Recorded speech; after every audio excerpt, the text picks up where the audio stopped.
بات یہ ہے، پیغام حق دے رہا ہوں، کوئی معصومی ایسا نہ ہو جو نماز نہ پڑھے۔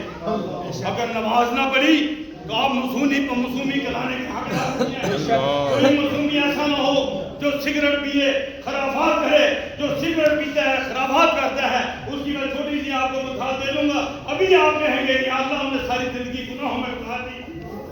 حضرت سائیں توکل صاحب امبالہ شریف والے، آپ نے ولایت کا رتبہ ملا تو آپ کو خواب کے اندر آقا علیہ السلام کی زیارت ہوئی، سرکار تشریف لا رہے تھے۔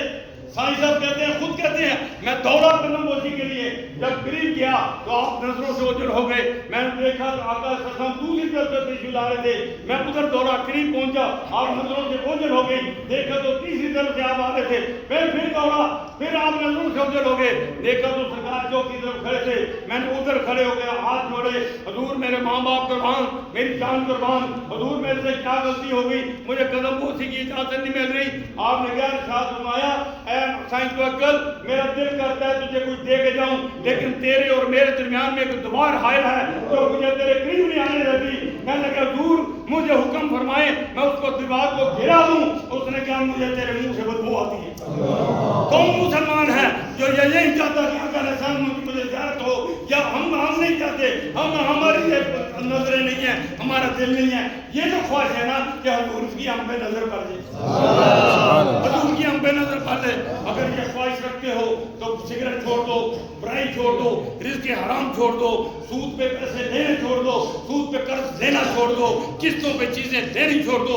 جس کے اوپر سود ہے، سود کا لفظ آگے، اس کے اوپر حرام سمجھ لو۔ کسی مونگ پھلی کی دکان پہ کھڑے ہو گئے، مونگ پھلی خریدنے کے لیے کھڑے ہو، ایک دانہ بغیر اجازت کے کھانا اپنے اوپر حرام کر لو۔ ایک انگور کا دانہ، ایک کیلے کسی سبزی والے کے پاس آگے چکھنے کے لیے دے، ایک دانہ اپنے اوپر حرام کر لو، پھر دیکھو اللہ تعالیٰ آپ کو کس طرح اس کے حلال کا ایک لقمہ پیٹ میں آ جائے، ساری زندگی کے گناہ معاف فرما دیتا ہے، اور اس کے حرام کا ایک لقمہ پیٹ میں چلا جائے، ساری زندگی کے باتوں کا بیڑا غرق کر دیتا ہے۔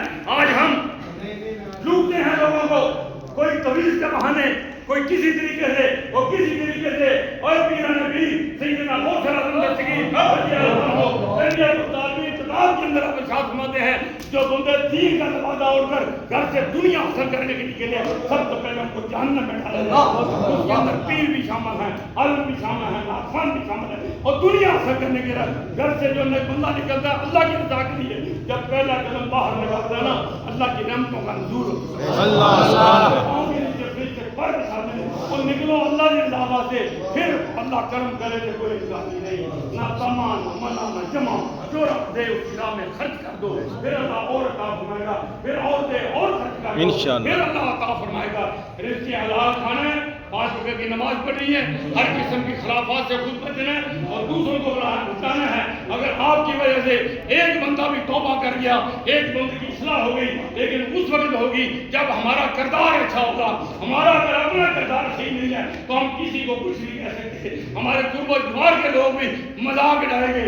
یہ 2 گھنٹے 4 گھنٹے جب ذکر ہوتا ہے سر پہ ٹوپی پہن لیتے ہیں، ذکر ختم ہوتا ہے تو ان کے اندر سر پہ ٹوپی ہوتی ہے، مسکار لگایا ہوتا ہے، منہ لگایا ہوتا ہے، منہ کو سگریٹ لگایا ہوتا ہے، یہ گھوم رہے ہوتے ہیں۔ اپنی آنکھوں سے دیکھتا ہوں میں، اس لیے دوستو پتہ نہیں پھر وقت میرے نہ ملے، اور سبق کے لیے بتا رہا ہوں، خرافات سے بچو، دنیا بھی سمجھ جائے گی، آخرت بھی سمجھ جائے گی۔ حق علیہ السلام کی حدیث سے پاک ہے، جو بندہ دنیا میں جس سے نسبت رکھے گا قیامت کے دن اسی کے ساتھ اٹھائے گا۔ ہماری نسبت ہے حضور کی عالم خواجہ نواب الدین صاحب رحمۃ اللہ علیہ سے، ہمارا ایمان اور عقیدہ ہے کہ ہمارے مرشد جائیں گے، ہم سبحان اللہ، اور ہم بھی جائیں گے انشاءاللہ تعالیٰ۔ اب دوستوں نے ان محافل کی خدمت کی ہے، ذکر کے لیے اہتمام کیا، لنگروں کا اہتمام کیا، بسوں کا اہتمام کیا، خرچ کیا۔ میں دعا کرتا ہوں اللہ تعالیٰ ان کو دنیا اور آخرت کی نعمت سے آمین۔